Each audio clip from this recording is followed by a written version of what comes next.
Welcome to Top 100 Best-Selling Audiobooks, bringing the greatest books of all time to life, in full.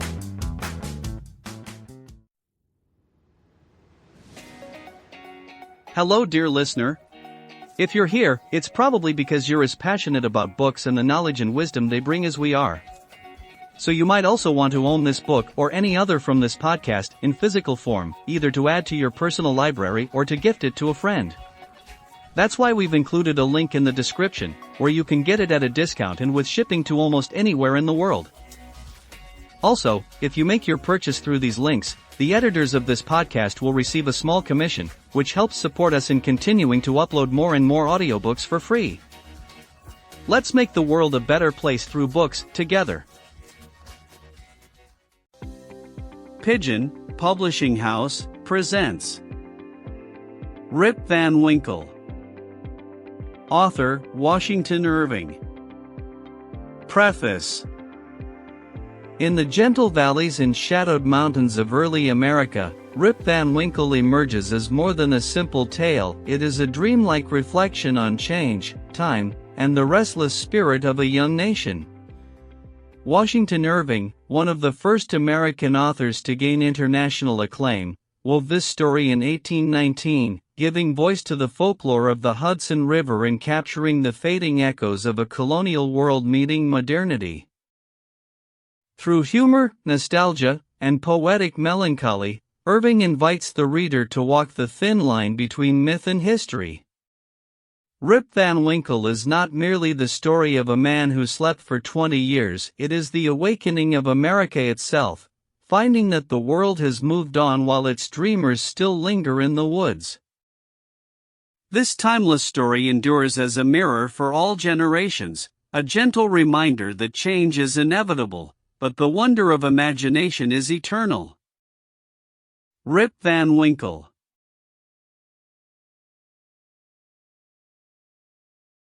The following tale was found among the papers of the late Diedrich Knickerbocker, an old gentleman of New York, who was very curious in the Dutch history of the province, and the manners of the descendants from its primitive settlers.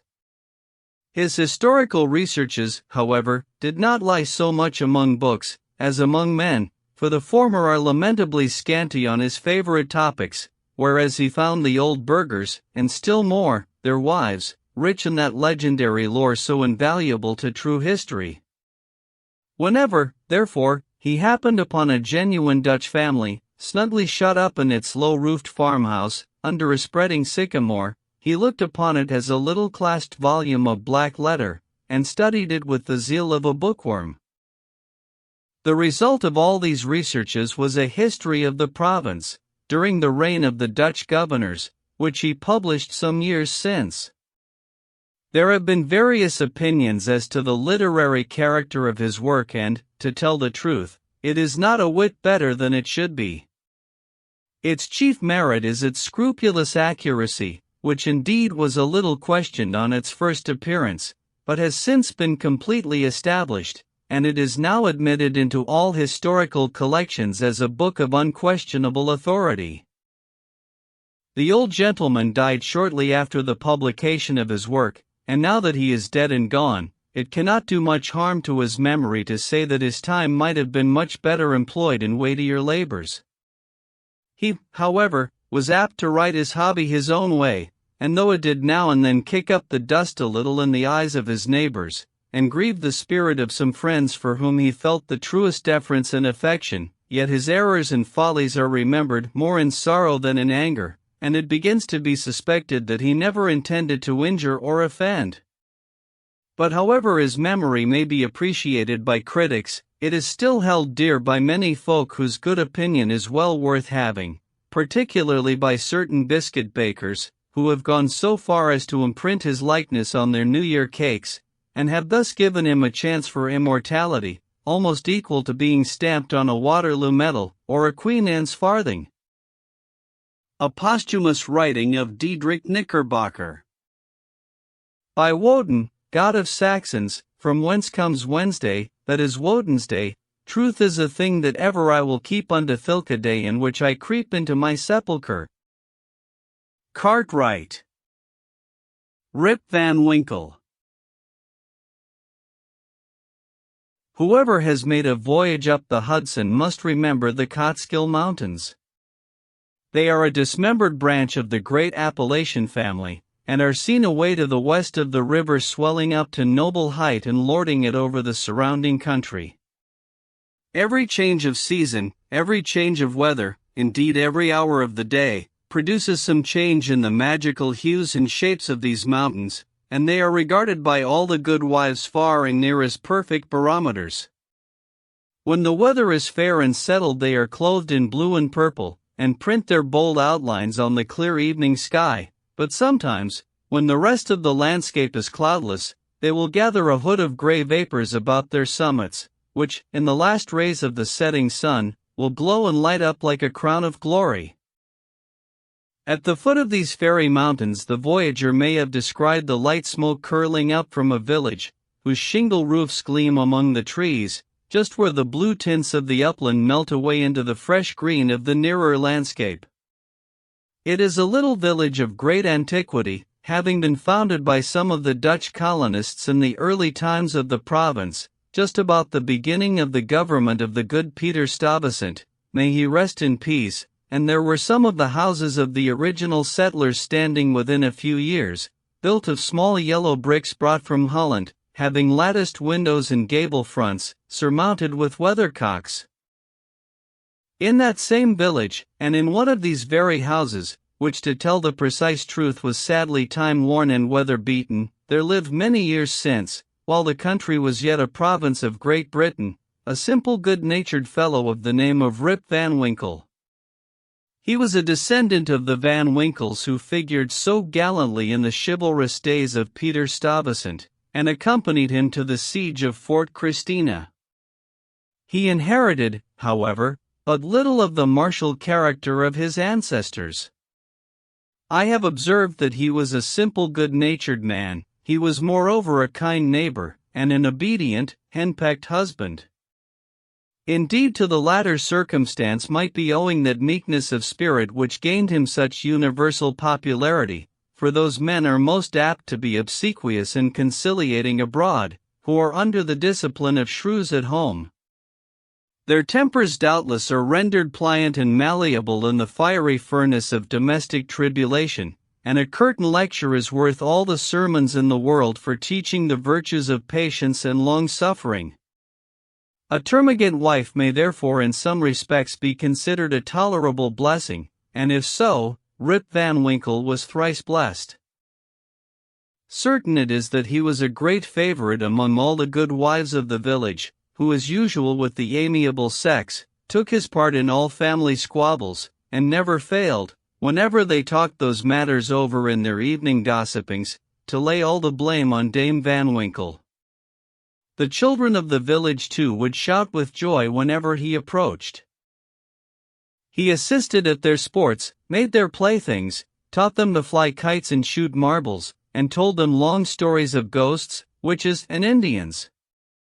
Whenever he went dodging about the village, he was surrounded by a troop of them hanging on his skirts, clambering on his back and playing 1,000 tricks on him with impunity, and not a dog would bark at him throughout the neighborhood.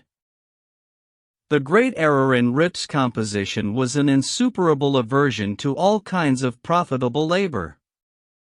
It could not be from the want of assiduity or perseverance, for he would sit on a wet rock, with a rod as long and heavy as a Tartar's lance, and fish all day without a murmur, even though he should not be encouraged by a single nibble. He would carry a fowling piece on his shoulder for hours together, trudging through woods and swamps and up hill and down dale, to shoot a few squirrels or wild pigeons. He would never refuse to assist a neighbor even in the roughest toil, and was a foremost man at all country frolics for husking Indian corn, or building stone fences. The women of the village too used to employ him to run their errands and to do such little odd jobs as their less obliging husbands would not do for them. In a word, Rip was ready to attend to anybody's business but his own, but as to doing family duty, and keeping his farm in order, he found it impossible. In fact, he declared it was of no use to work on his farm. It was the most pestilent little piece of ground in the whole country. Everything about it went wrong and would go wrong in spite of him. His fences were continually falling to pieces, his cow would either go astray or get among the cabbages, weeds were sure to grow quicker in his fields than anywhere else, the rain always made a point of setting in just as he had some outdoor work to do. So that though his patrimonial estate had dwindled away under his management, acre by acre until there was little more left than a mere patch of Indian corn and potatoes, yet it was the worst conditioned farm in the neighborhood. His children too were as ragged and wild as if they belonged to nobody. His son Rip, an urchin begotten in his own likeness, promised to inherit the habits with the old clothes of his father. He was generally seen trooping like a colt at his mother's heels, equipped in a pair of his father's cast-off galligaskins, which he had much ado to hold up with one hand, as a fine lady does her train in bad weather. Rip Van Winkle, however, was one of those happy mortals of foolish, well-oiled dispositions, who take the world easy, eat white bread or brown, whichever can be got with least thought or trouble, and would rather starve on a penny than work for a pound.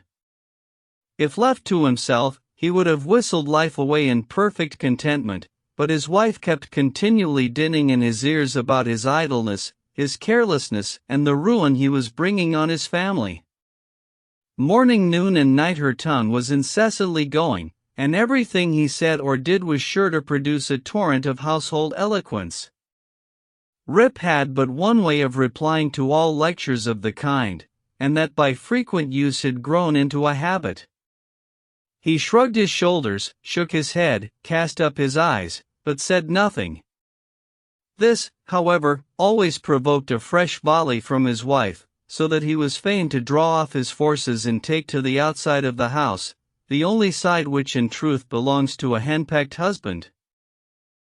Rip's sole domestic adherent was his dog Wolf, who was as much henpecked as his master, for Dame Van Winkle regarded them as companions in idleness, and even looked upon Wolf with an evil eye as the cause of his master's going so often astray.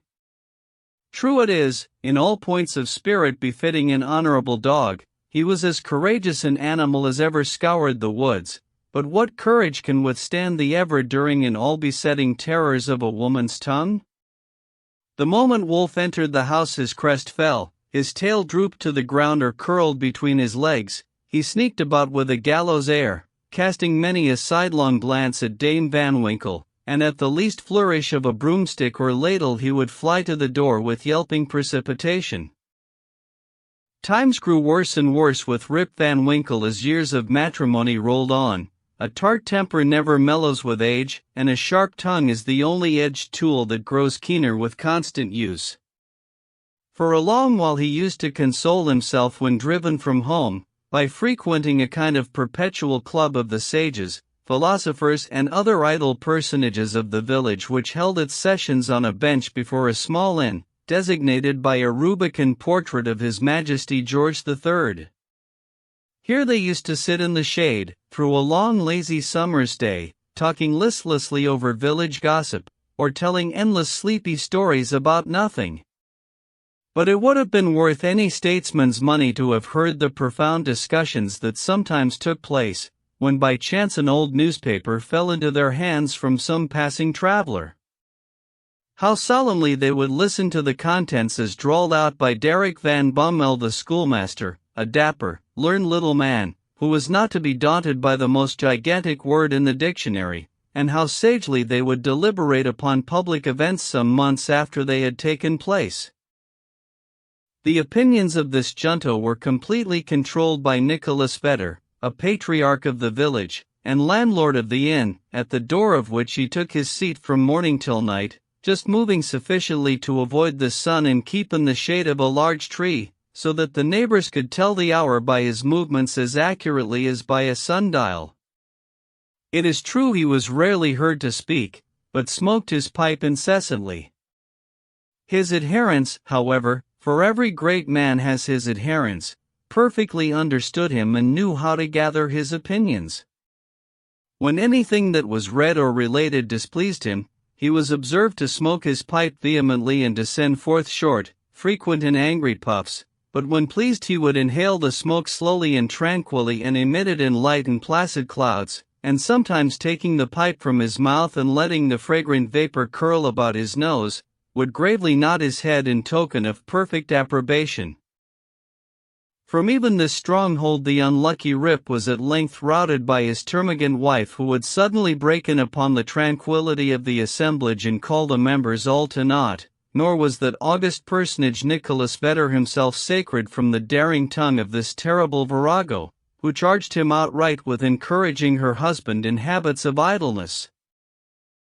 Poor Rip was at last reduced almost to despair, and his only alternative to escape from the labor of the farm and the clamor of his wife was to take gun in hand and stroll away into the woods. Here he would sometimes seat himself at the foot of a tree and share the contents of his wallet with Wolf, with whom he sympathized as a fellow sufferer in persecution. "Poor Wolf," he would say, "thy mistress leads thee a dog's life of it, but never mind, my lad, whilst I live thou shalt never want a friend to stand by thee." Wolf would wag his tail, look wistfully in his master's face, and if dogs can feel pity, I verily believe he reciprocated the sentiment with all his heart. In a long ramble of the kind on a fine autumnal day, Rip had unconsciously scrambled to one of the highest parts of the Catskill Mountains. He was after his favorite sport of squirrel shooting, and the still solitudes had echoed and re-echoed with the reports of his gun. Panting and fatigued, he threw himself, late in the afternoon, on a green knoll, covered with mountain herbage, that crowned the brow of a precipice. From an opening between the trees he could overlook all the lower country for many a mile of rich woodland. He saw at a distance the lordly Hudson, far, far below him, moving on its silent but majestic course, with the reflection of a purple cloud, or the sail of a lagging bark here and there sleeping on its glassy bosom, and at last losing itself in the blue highlands.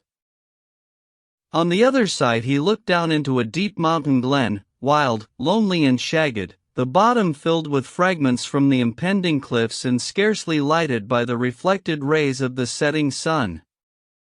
For some time Rip lay musing on this scene. Evening was gradually advancing, the mountains began to throw their long blue shadows over the valleys. He saw that it would be dark long before he could reach the village, and he heaved a heavy sigh when he thought of encountering the terrors of Dame Van Winkle. As he was about to descend, he heard a voice from a distance hallooing, "Rip Van Winkle! Rip Van Winkle!" He looked around, but could see nothing but a crow winging its solitary flight across the mountain. He thought his fancy must have deceived him and turned again to descend, when he heard the same cry ring through the still evening air, "Rip Van Winkle!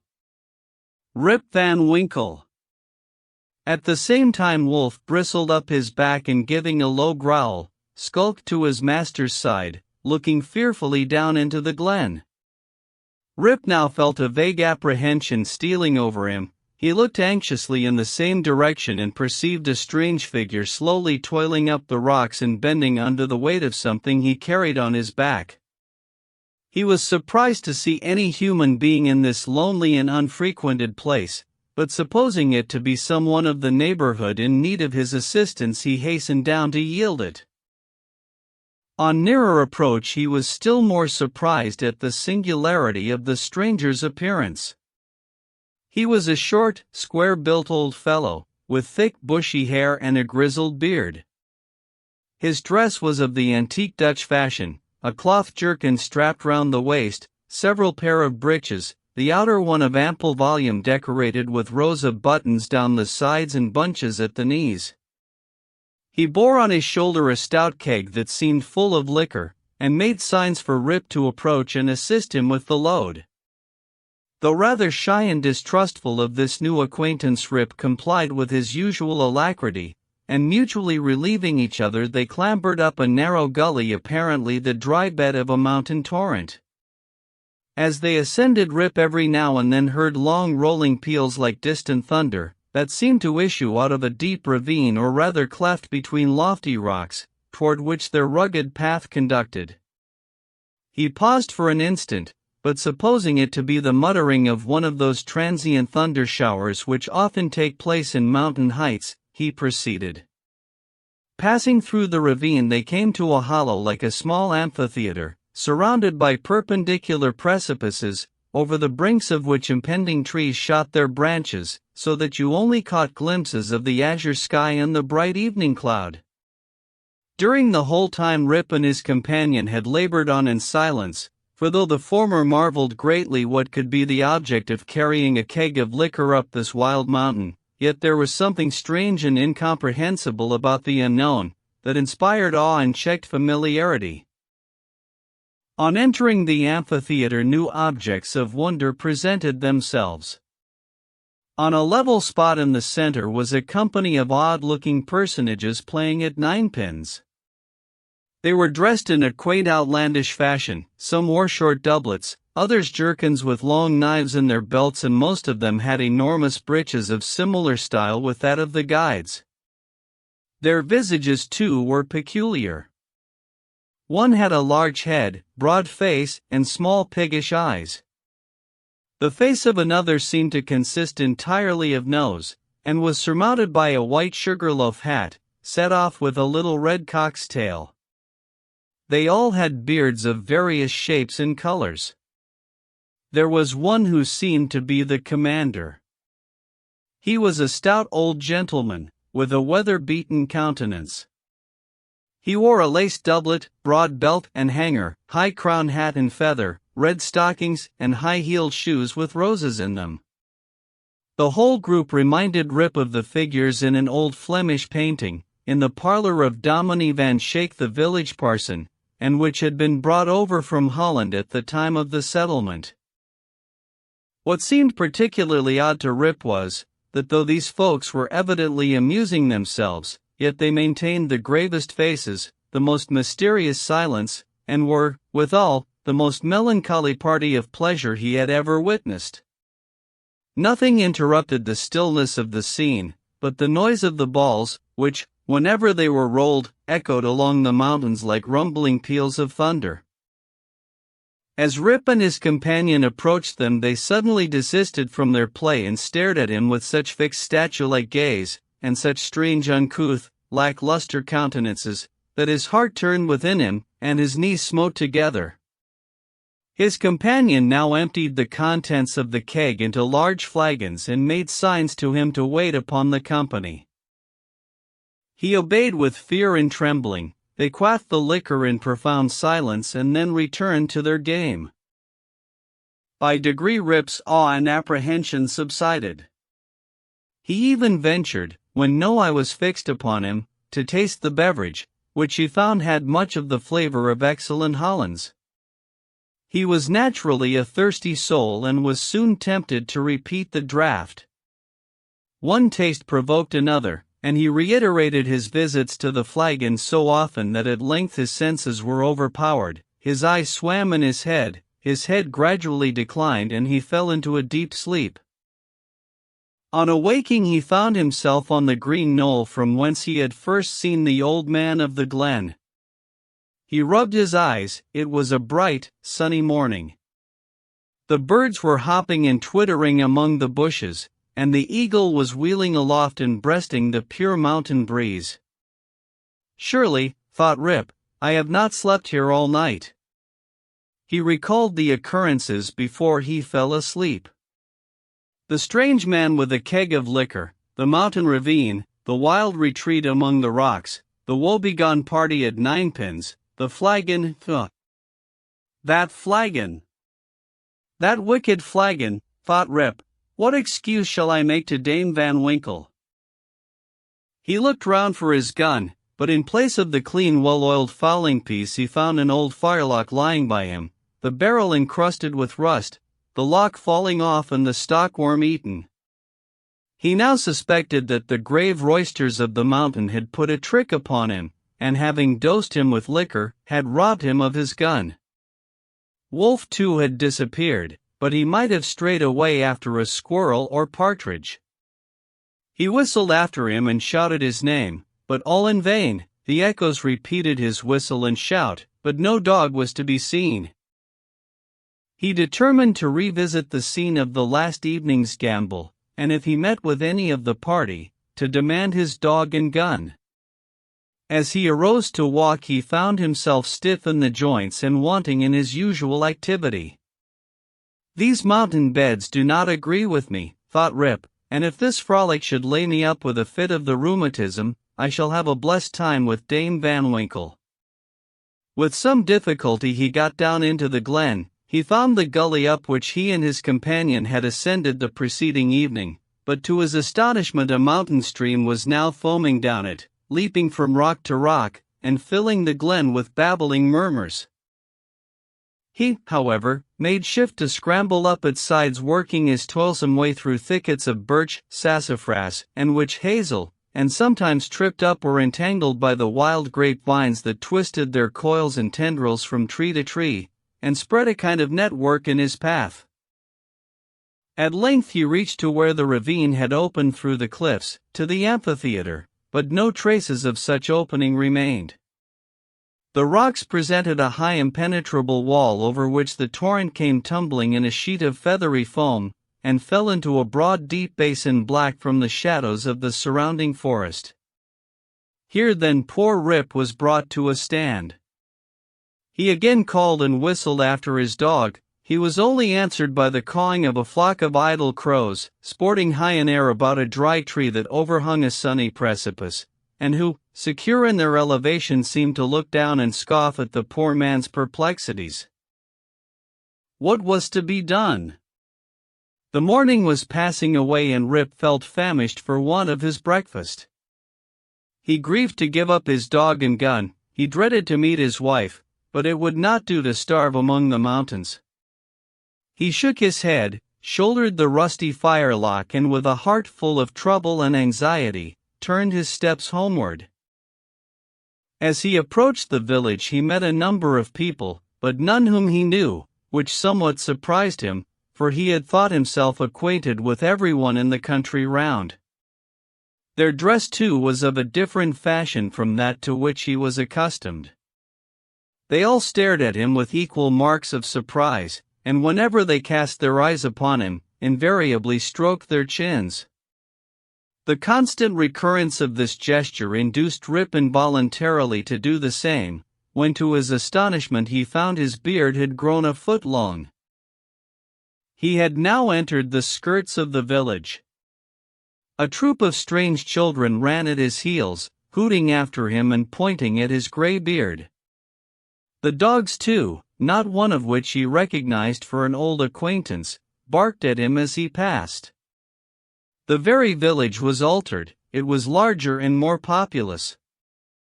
There were rows of houses which he had never seen before, and those which had been his familiar haunts had disappeared. Strange names were over the doors, strange faces at the windows, everything was strange. His mind now misgave him. He began to doubt whether both he and the world around him were not bewitched. Surely this was his native village which he had left but the day before. There stood the Catskill Mountains, there ran the silver Hudson at a distance, there was every hill and dale precisely as it had always been. Rip was sorely perplexed. "That flagon last night," thought he, "has addled my poor head sadly." It was with some difficulty that he found the way to his own house, which he approached with silent awe, expecting every moment to hear the shrill voice of Dame Van Winkle. He found the house gone to decay, the roof fallen in, the windows shattered and the doors off the hinges. A half-starved dog that looked like Wolf was skulking about it. Rip called him by name, but the cur snarled, showed his teeth and passed on. This was an unkind cut indeed. "My very dog," sighed poor Rip, "has forgotten me." He entered the house, which, to tell the truth, Dame Van Winkle had always kept in neat order.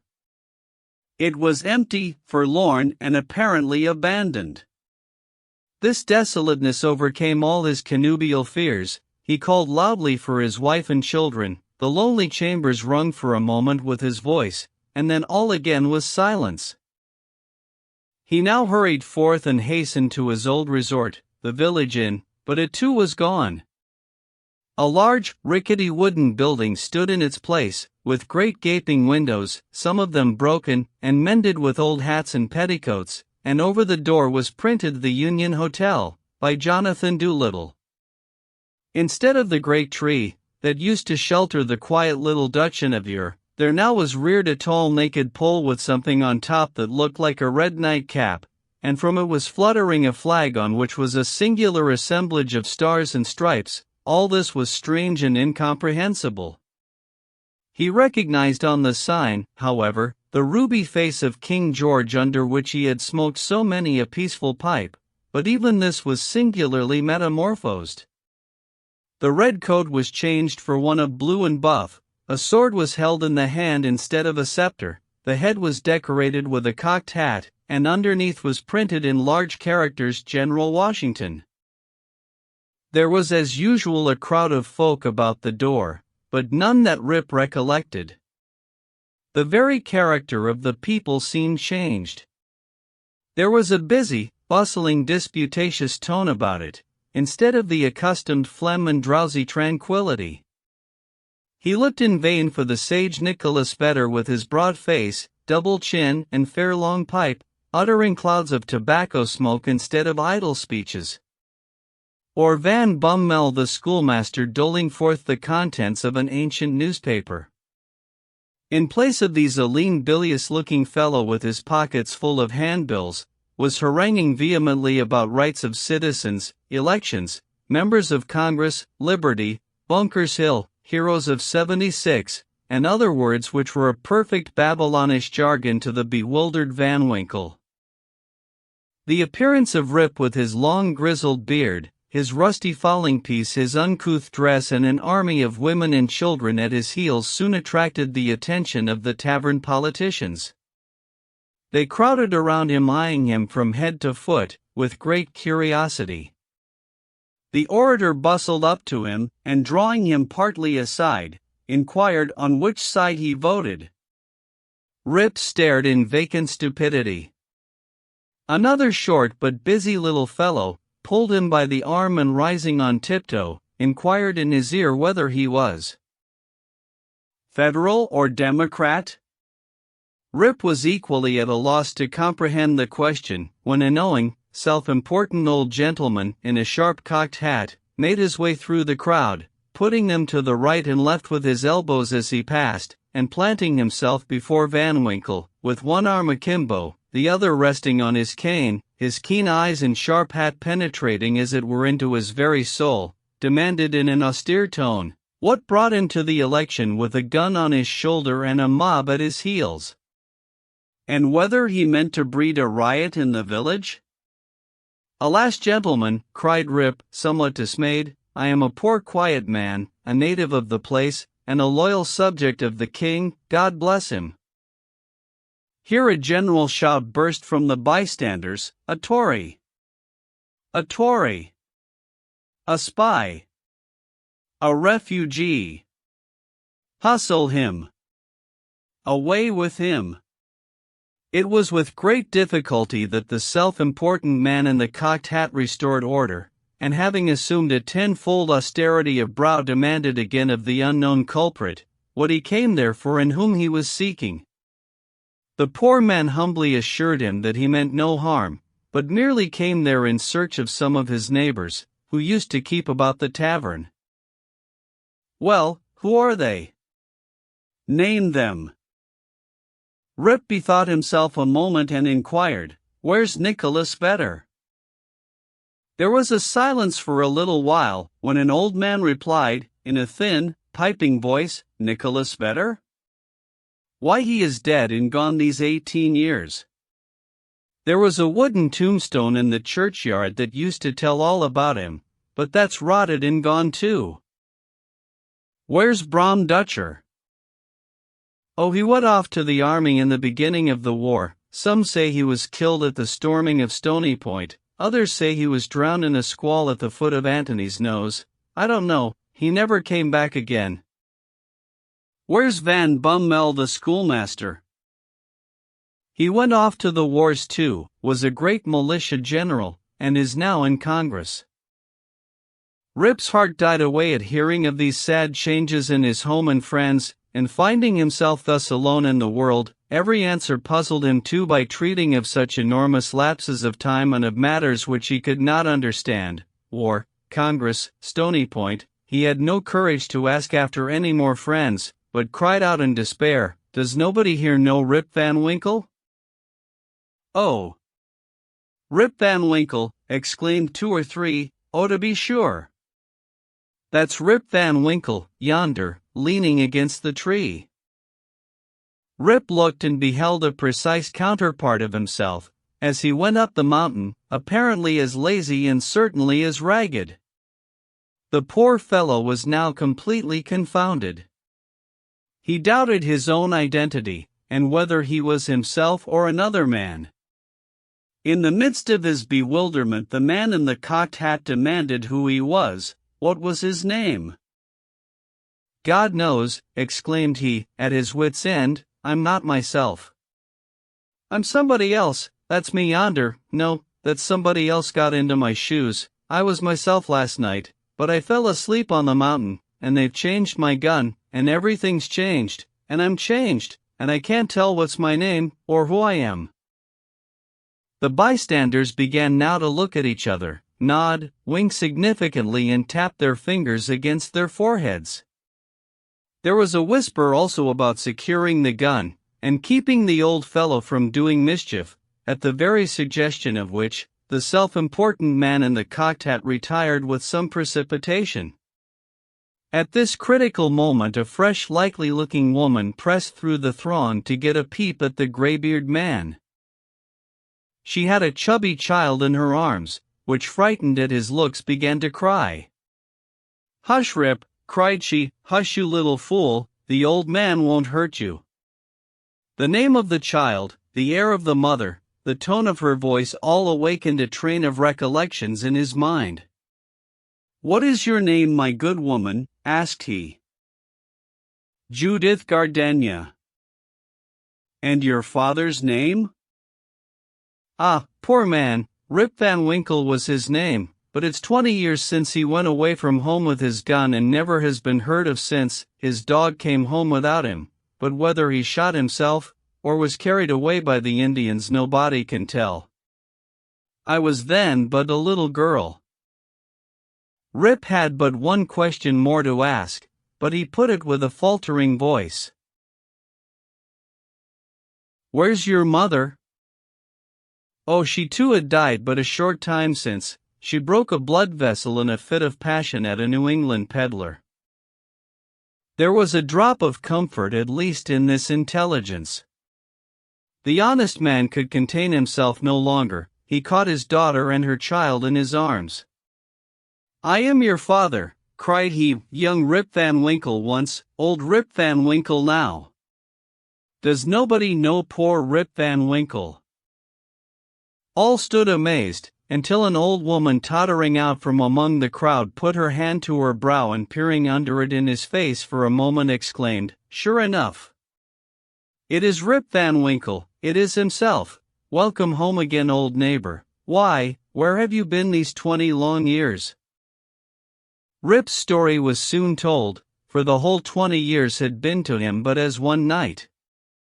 The neighbors stared when they heard it. Some were seen to wink at each other and put their tongues in their cheeks, and the self-important man in the cocked hat, who when the alarm was over had returned to the field, screwed down the corners of his mouth and shook his head, upon which there was a general shaking of the head throughout the assemblage. It was determined, however, to take the opinion of old Peter Vanderdonk, who was seen slowly advancing up the road. He was a descendant of the historian of that name, who wrote one of the earliest accounts of the province. Peter was the most ancient inhabitant of the village and well versed in all the wonderful events and traditions of the neighborhood.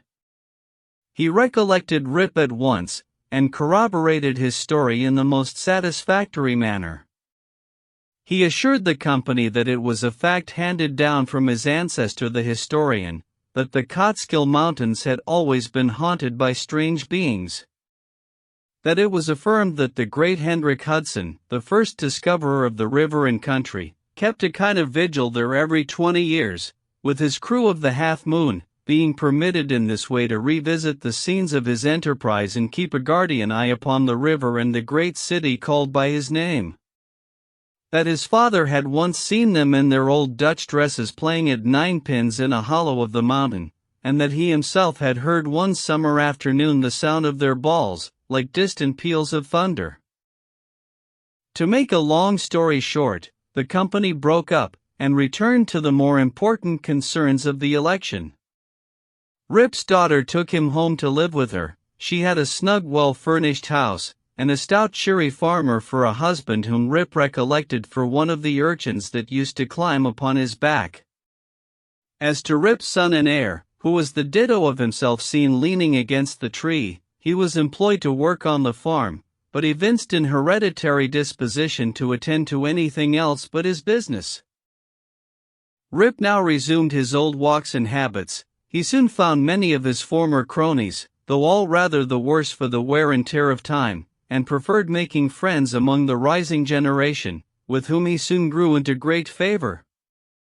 Having nothing to do at home, and being arrived at that happy age when a man can be idle, with impunity, he took his place once more on the bench at the inn door and was reverenced as one of the patriarchs of the village and a chronicle of the old times before the war.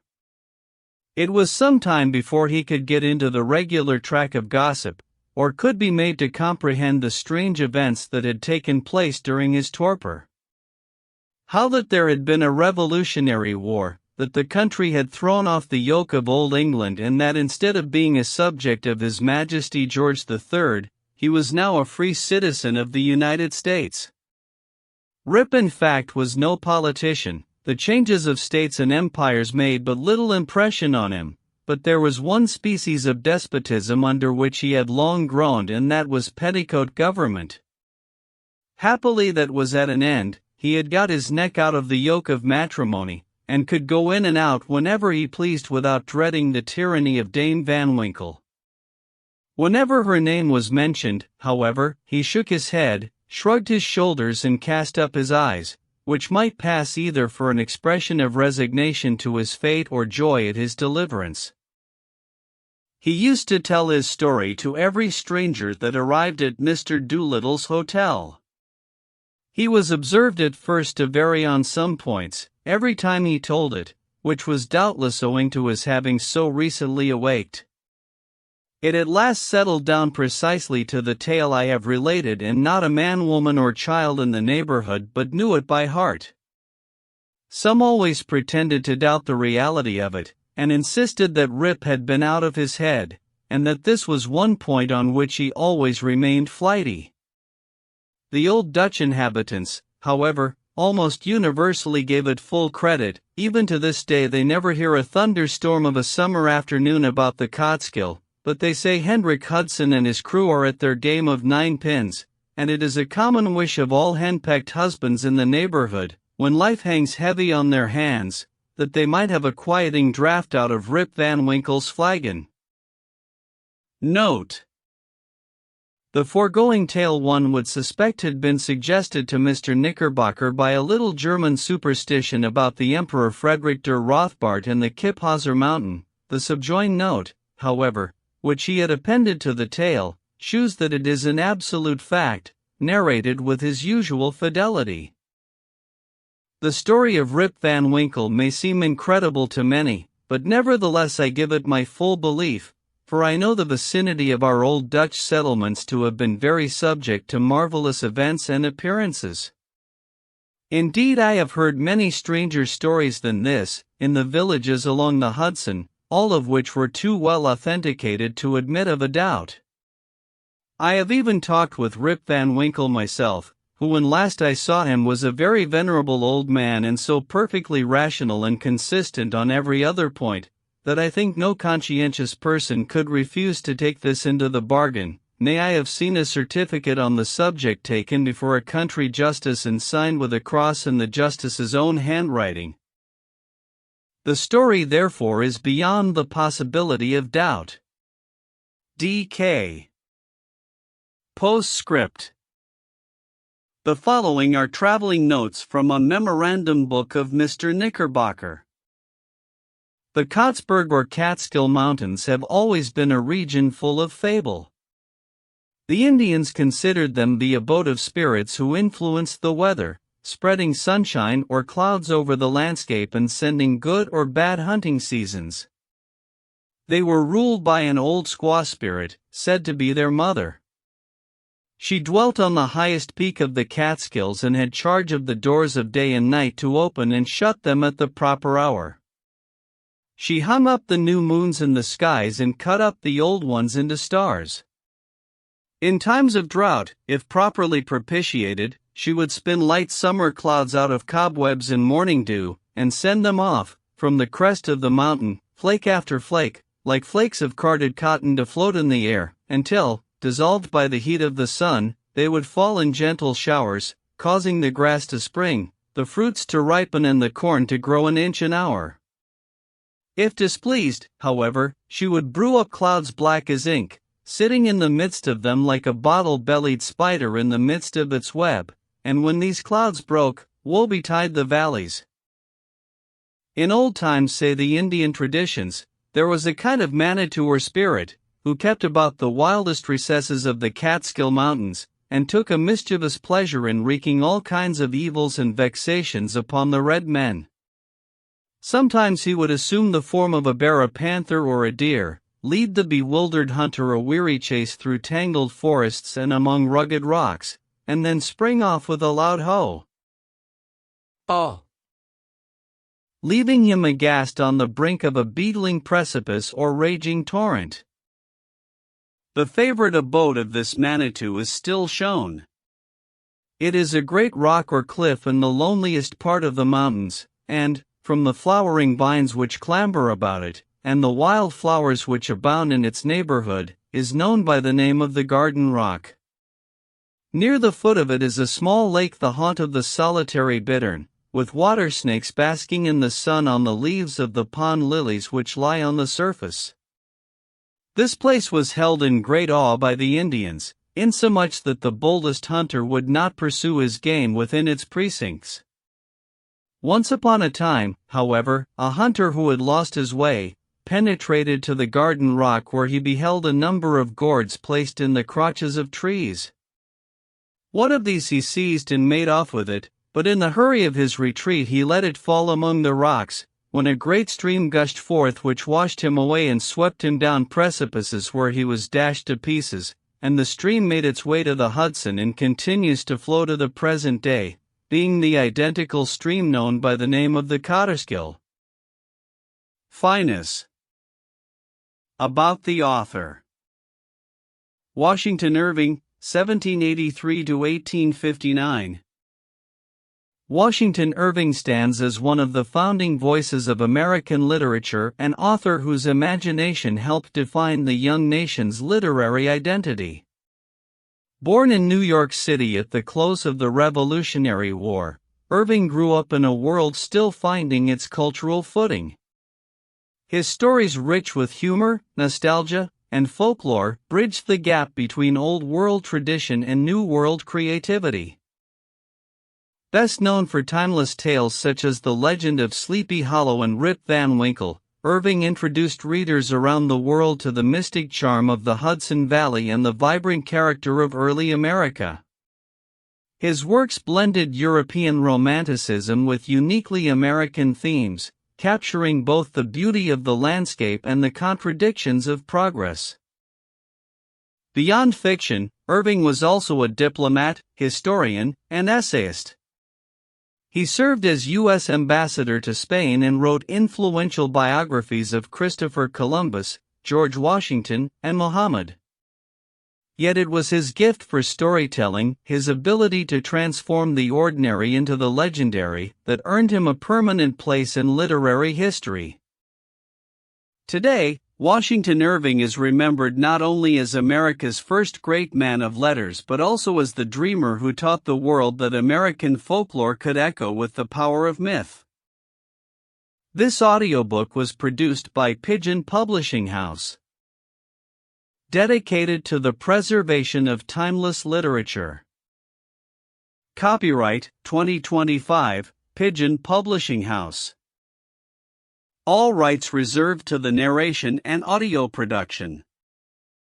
Pigeon Publishing House is an independent label dedicated to public domain works. Public domain text used with attribution. Unauthorized reproduction or distribution of this recording is prohibited. Pigeon Publishing House presented Rip Van Winkle. Author, Washington Irving. Thank you for listening to this audiobook. We hope you enjoyed it.